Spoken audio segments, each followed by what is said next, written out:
Hello साथियों, एक और नए वीडियो में आप सभी का स्वागत है। आज अपन बात करेंगे पटवार से संबंधित इंडिया जीके का, जो 2021 और 2015 के अंदर से जो प्रश्न आए थे उनका अपन विश्लेषण करने वाले हैं साथियों। तो आज का पहला सवाल आ जाता है, निम्नलिखित को सुमेलित करें। तो पहला देखो दे रखा है कि कालीबंगा। कालीबंगा कहाँ पर है? अपने राजस्थान में आपको देखने को मिलेगी। ठीक है, कहाँ पर मिलेगी? राजस्थान में देखने को मिलेगी। दूसरा बात करें तो मोहनजोदड़ो। मोहनजोदड़ो पड़ती है पाकिस्तान के अंदर से, पाकिस्तान में भी कहाँ पर? सिंध प्रांत में पड़ती है। दूसरा बात करें हड़प्पा, तो ये हड़प्पा भी पाकिस्तान में पड़ती है और पंजाब प्रांत में पड़ती है। ठीक है। और दूसरा आता है सुरकोटड़ा। ये सुरकोटड़ा गुजरात में पड़ती है। तो ऑप्शन नंबर कौन सा सही रहेगा अपना? ये आ जाता है पहले वाला। ठीक है साथियों, उम्मीद करता हूँ कि समझ में आ गया होगा, ज़्यादा कोई खास इसके अंदर से था नहीं। आगे बात करते हैं।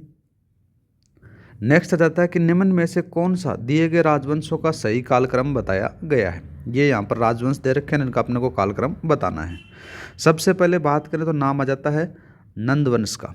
किसका नाम आता है? नंदवंश।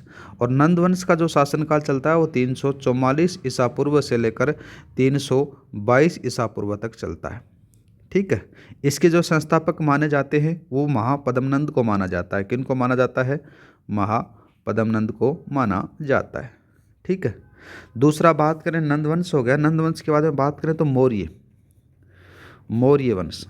मौर्य वंश का जो शासनकाल चलता है ना साथियों, वो 322 ईसा पूर्व से स्टार्ट होता है। कब से? 322 ईसा पूर्व से स्टार्ट होता है और 185 ईसा पूर्व तक चलता है। इसका जो संस्थापक माने जाते हैं वो चंद्रगुप्त मौर्य हैं। कौन माने जाते हैं? चंद्रगुप्त मौर्य। दूसरा बात करें मौर्य वंश के बारे में बात करते आते हैं तो दूसरा आता है कुषाण। कुषाण वंश। और जो कुषाण वंश है इसका जो शासनकाल चलता है 30 ईसा पूर्व से स्टार्ट होकर कब तक, या फिर ये बोल सकते हो 30 ईस्वी से लेकर कब तक? 225 ईस्वी तक चलता है। इसके जो संस्थापक माने जाते हैं वो याद रखना, उसके नाम आ जाता है कुजुल कुजुल कडफिसियस। इसके संस्थापक माने जाते हैं। कुषाण होकर कुषाण के बाद में आ जाता है लास्ट में गुप्त। गुप्त वंश के जो संस्थापक स्थापना होती है ये 240 से स्टार्ट होती है, 240 ईस्वी से लेकर 550 ईस्वी तक। इसके जो संस्थापक माने जाते हैं वो श्रीगुप्त माने जाते हैं। कौन माने जाते हैं? श्रीगुप्त माने जाते हैं। तो अपना ऑप्शन नंबर कौन सा सही रहेगा? पहला, दूसरा, तीसरा और ये चौथा। चारों राजवंश मैंने आपको बता दी, तो याद रखना ये ऑप्शन नंबर सेकंड सही रहेगा। नेक्स्ट बात करते हैं। नेक्स्ट आता है कि निम्नलिखित वाक्यों पर विचार करना है। वक्तव्यों के बारे में विचार करना है। तो जहांगीर के शासनकाल में कंधार पर इसके कारण पुनः अधिकार नहीं किया जा सका, ये कथन दे रखा है। तो पहले कथन के बारे में बात करें तो मुगल सेना की अकुशलता, ये बात यहाँ पर गलत आ जाती है। दूसरा बताया कि खुर्रम द्वारा उस स्थान पर कूच करने से इनकार, ये बात सही है। दूसरा, अभियान आयोजित करने में कठिनाइयाँ, ये बात भी सही है। और अफगानिस्तान में प्रचंड ठंड है, ये भी बात यहाँ पर सही आ जाती है। अब ये कथन क्यों आता है कि मुगल सेना की अकुशलता? तो मुगल सेना थी ना वो अकुशल नहीं थी, इसका कारण नहीं था, क्योंकि इस मुगल की सेना थी ना वो बहुत ज़्यादा ताकतवर थी। तो ये बात यहाँ पर गलत हो जाती है। तो ऑप्शन नंबर कौन सा सही रहेगा साथियों? अपना अपना रहेगा सी वाला। नेक्स्ट बात करते हैं। नेक्स्ट आता है साथियों, इक्ता प्रथा को संस्थानिक दर्जा किसके द्वारा दिया गया था? तो किसके द्वारा दिया गया था साथियों? ये इल्तुतमिश के द्वारा दिया जाता है। इक्ता प्रथा के बारे में बात करें तो ये इल्तुतमिश ने दिया था। याद रखना, इल्तुतमिश शमसी वंश जो 1210 से लेकर 1236 तक शासन करता है का संस्थापक माना जाता है। इसने ही क्या किया? सर्वप्रथम दिल्ली को राजधानी बनाया था। ठीक है। नेक्स्ट बात करते हैं साथियों। नेक्स्ट आता है कि इंडियन नेशनल आर्मी का गठन खालिस्तान खिलाफ लड़ने के लिए किया गया था। तो किसके लिए लड़ने के लिए किया गया था साथियों? ये आ जाता है इसका सही आंसर, भारत में जो अंग्रेज थे ना उनके खिलाफ लड़ने के लिए किया जाता है। इंडियन नेशनल आर्मी का गठन भारत में अंग्रेजों के खिलाफ लड़ने के लिए किया जाता है। इसकी स्थापना का जो विचार है सर्वप्रथम किसके दिमाग में आ जाता है? नाम याद रखना, मोहन सिंह के दिमाग में आता है कि ये ऐसी सेना गठित किया जाए। बाद में इसकी जो स्थापना होती है ये 1942 में होती है। और 1942 में कौन करते हैं? रास बिहारी बोस करते हैं। कौन करते हैं साथियों? रास बिहारी बोस के द्वारा इसकी स्थापना की जाती है। ठीक है, नेक्स्ट बात करते हैं। ये तो ख्याल आया था, दिमाग में आइडिया आया था मोहन सिंह के, लेकिन स्थापना मेन रूप से 1942 में होती है रास बिहारी बोस के द्वारा। ठीक है, नेक्स्ट बात करते हैं साथियों। नेक्स्ट आता है कि निम्नलिखित घटनाओं का सही क्रम क्या है। तो सबसे पहले बात करें तो बंगाल विभाजन। बंगाल विभाजन है ये लॉर्ड कर्जन के द्वारा कब किया जाता है। ये होता है साथियों, जो बंगाल विभाजन है ये 20 जुलाई कब 1905 को होता है। लेकिन ये प्रभावी कब होता है, ये 16 अक्टूबर को होता है। 16 अक्टूबर 1905 में ये प्रभावी होता है। ठीक है, प्रभावी होता है। आगे बात करें, जलियांवाला बाग नरसंहार ये कब होता है, ये 13 अप्रैल 1919 में होता है। दूसरा, भारत छोड़ो आंदोलन के बारे में बात करें तो भारत छोड़ो आंदोलन है ये होता है साथियों कब, 9 अगस्त को।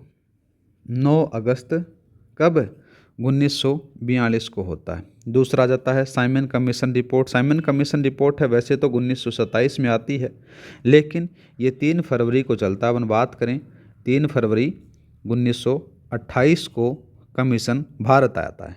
ठीक है, 3 फरवरी 1928 को भारत आता है। अब इसका अपने को सीक्वेंस जमाना है, तो सीक्वेंस किस हिसाब से जमेगा, पहला, दूसरा, चौथा और ये तीसरा आ जाता है। ऑप्शन नंबर पहला आपका सही रहेगा। नेक्स्ट बात करते हैं साथियों, बांग्लादेश खालिस्तान को स्वतंत्र हुआ तो ये 1971 में होता है साथियों। कब होता है, 16 दिसंबर 1971 को स्वतंत्र होता है। 1971 में के युद्ध के अंदर से क्या होता है कि भारत क्या करता है, पाकिस्तान के ऊपर एक जीत दर्ज कर लेता है और बाद में भारत के द्वारा एक स्वतंत्र देश का निर्माण किया जाता है जिसका नाम था बांग्लादेश, जो 16 दिसंबर 1971 को था। नेक्स्ट बात करते हैं साथियों, निम्न में से किसे संविधान सभा द्वारा इसके स्थायी अध्यक्ष के रूप में चुना गया। ये बहुत बार सवाल पूछा जाता है, तो याद रखना इनको, डॉक्टर राजेंद्र प्रसाद को। अब होता क्या है, 6 दिसंबर की बात आती है, 6 दिसंबर 1946 को। 6 दिसंबर 1946 को क्या होता है कि संविधान सभा की स्थापना होती है और इसमें से क्या होता है कि 9 दिसंबर 1946 को, कब, 9 दिसंबर 1946 को एक अस्थायी अध्यक्ष बनाया जाता है जिसका नाम था सच्चिदानंद सिन्हा। क्या जाता है, उनका नाम याद रख लेना, सच्चिदानंद सिन्हा। सच्चिदानंद सिन्हा को क्या बनाया जाता है, अस्थायी अध्यक्ष बनाया जाता है। ठीक है, बाद में क्या होता है कि 11 दिसंबर 1946 को एक स्थायी अध्यक्ष बनाया जाता है जो नाम था डॉक्टर राजेंद्र प्रसाद। ठीक है, ये थे अस्थायी थे, और अस्थायी किस लिए चुना गया, ये उम्रदराज व्यक्ति थे इसलिए इनको चुना जाता है। और बाद में 11 दिसंबर 1946 को स्थायी अध्यक्ष के रूप में डॉक्टर राजेंद्र प्रसाद को बनाया जाता है साथियों। नेक्स्ट बात करते हैं, खालिस्तान के द्वारा लोकसभा की निर्वाचन संख्या में वृद्धि की गई। तो इसका सही आंसर रहेगा साथियों 31वां संविधान संशोधन होता है, उसके द्वारा क्या होता है कि भारत जो लोकसभा में राज्यों के प्रतिनिधित्व की जो अधिकतम संख्या थी ना वो 525 हुआ करती थी, बाद में इसको बढ़ाया गया 545 कर दिया गया था, तथा केंद्र शासित प्रदेशों में सदस्यों की अधिकतम संख्या 25 को, पहले 25 थी उसको घटाकर 20 कर दिया जाता है। ये पहले थी, ये बाद में थी। ठीक है, ये कहाँ पर थी, ये केंद्र शासित जो प्रदेश थे ना उनके अंदर से थी। और बात करें तो भारतीय संविधान का जो भाग 20 है ना उसका अनुच्छेद 368 के तहत संविधान संशोधन की प्रक्रिया का जो वर्णन है इसे दक्षिणी अफ्रीका से लिया जाता है। ठीक है साथियों, नेक्स्ट बात करते हैं, निम्नलिखित व्यक्तियों के भारत के राष्ट्रपति चुने जाने का सही क्रम अपने को बताना है। सबसे पहले नाम आ जाता है किनका, राजेंद्र प्रसाद का आता है। किनका नाम आता है, राजेंद्र प्रसाद का। राजेंद्र प्रसाद को कब बनाया गया, 1952 से लेकर 1962 तक इनका कार्यकाल रहता है। बाद में बात करें तो नाम आ जाता है राधाकृष्णन का। इनका नाम आता है राधाकृष्णन का। राधाकृष्णन का जो कार्यकाल रहता है वो 1962 से स्टार्ट होता है और 1967 तक चलता है। राधाकृष्णन के बाद में बात करें तो जाकिर हुसैन आ जाते हैं। जाकिर हुसैन का जो कार्यकाल स्टार्ट होता है ना साथियों, ये होता है 1967 से 19 69 तक इनका कार्यकाल चलता है कि कार्यकाल के दौरान इनका निधन हो जाता है। ठीक है, फिर आ जाते हैं कौन, ये नाम आ जाता है संजीव रेड्डी। संजीव रेड्डी, संजीव रेड्डी है, इनका जो कार्यकाल होता है ये 1900 कब से स्टार्ट होता है, 1977 से स्टार्ट होता है और 1982 तक चलता है इनका कार्यकाल। और ये निर्विरोध चुने जाने वाले क्या हैं, राष्ट्रपति माने जाते हैं। तो अपना जो सही आंसर रहेगा ना साथियों, वो कौन सा रहेगा, अपना जाता है बी वाला। ठीक है, नेक्स्ट बात करते हैं। नीचे दिया गया है कि नीचे दिए गए दो वाक्यों को, कथन है, देखो कथन और तर्कों, कथन ए है और तर्क आर के रूप में चिन्हित किया गया है। दोनों वक्तव्यों को के संदर्भ में निम्न में से कौन सा सत्य है। पहला कथन बात करते हैं कि भारत में जनता अपना स्वयं का प्रतिनिधित्व चुनती है। दूसरा, भारत में प्रजातंत्र है। तो पहला बात करते हैं तो किस प्रकार से होता है, ए और आर दोनों सत्य हैं, ठीक बात आ जाती है। और आर है वो ए की सही व्याख्या करता है, ये बात भी सही आ जाती है। तो ऑप्शन नंबर पहला ही अपना सही रहेगा। नेक्स्ट बात करते हैं साथियों। नेक्स्ट आ जाता है कि भारत के किस मंत्रालय द्वारा विभिन्न संकेतकों पर आधारित राज्यों के सुशासन को मापने के उद्देश्य से सुशासन सूचकांक विकसित किया गया है। तो यह जाता है कार्मिक मंत्रालय के द्वारा। भारत के कार्मिक मंत्रालय के द्वारा विभिन्न संकेतकों पर आधारित राज्यों के सुशासन को मापने के उद्देश्य से सुशासन सूचकांक विकसित किया गया है। यह सूचकांक 25 दिसंबर 2019 को क्या किया जाता है, जारी किया जाता है। और इसी के दिन क्या होता है कि 25 दिसंबर को भारत में सुशासन दिवस के रूप में मनाया जाता है और इसकी जो शुरुआत होती है ये 2014 में होती है। नेक्स्ट बात करते हैं साथियों। नेक्स्ट आता है कि नीति आयोग के प्रथम उपाध्यक्ष कौन थे। तो इसके जो उपाध्यक्ष है ना साथियों, वो आ जाते हैं, कौन आ जाते हैं, अरविंद पनगड़ी आ जाते हैं। अभी बात करें इसका अध्यक्ष कौन होता है, अध्यक्ष होता है पीएम होता है।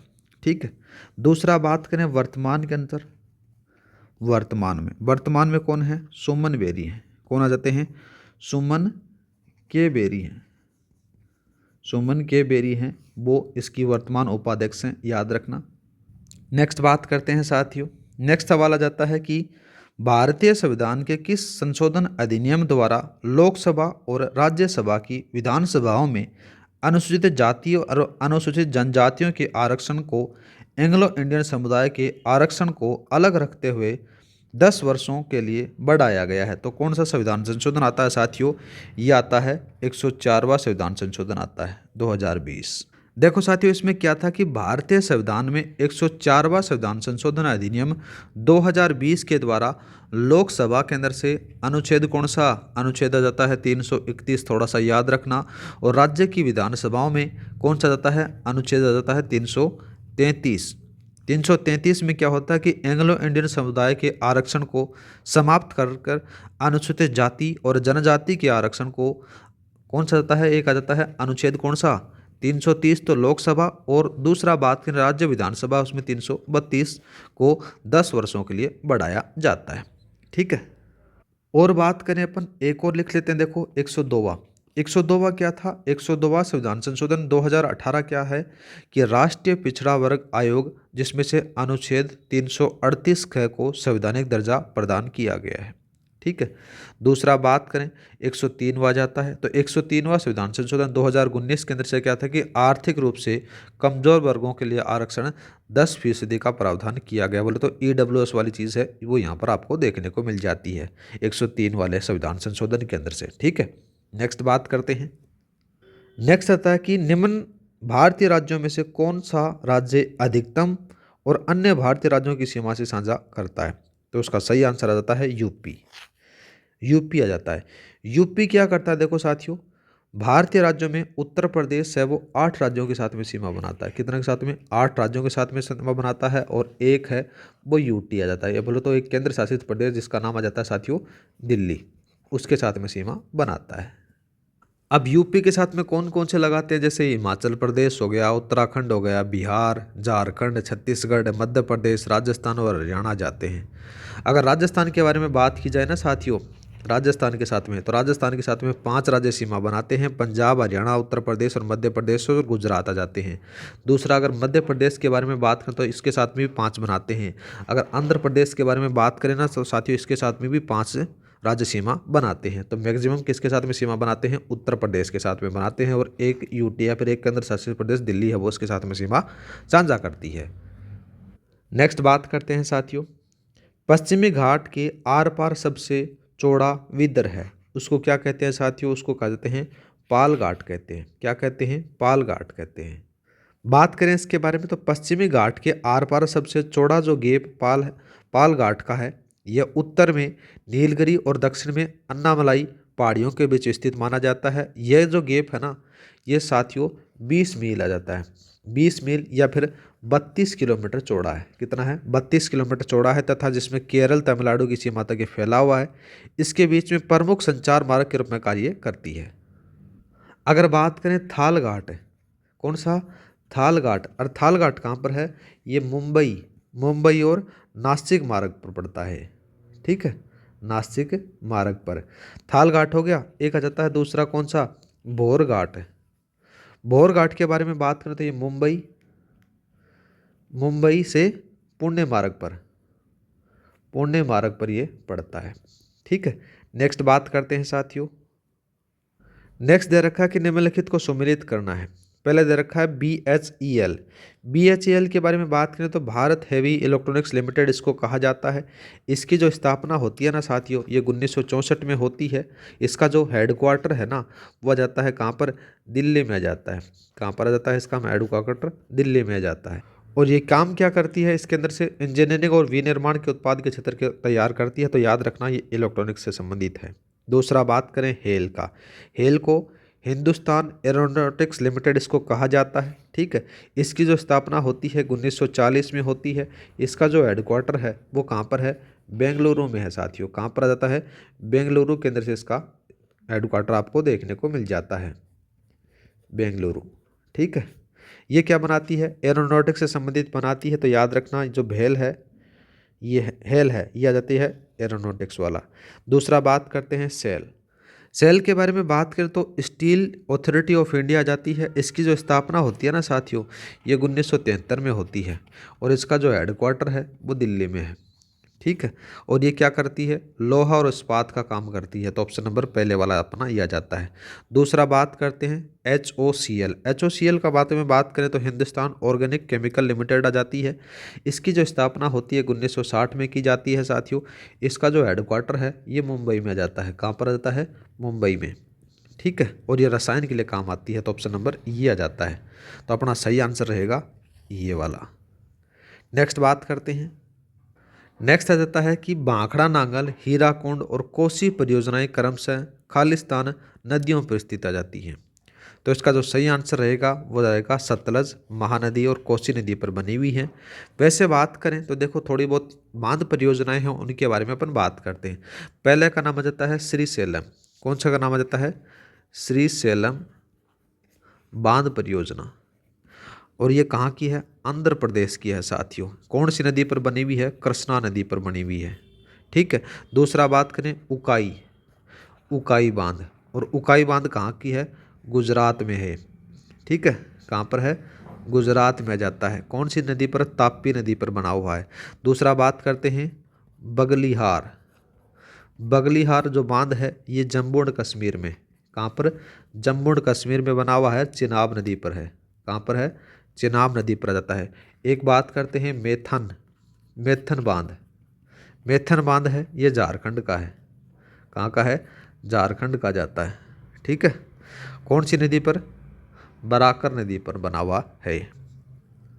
और झारखंड के अंदर से एक और आ जाता है पंचेत बांध।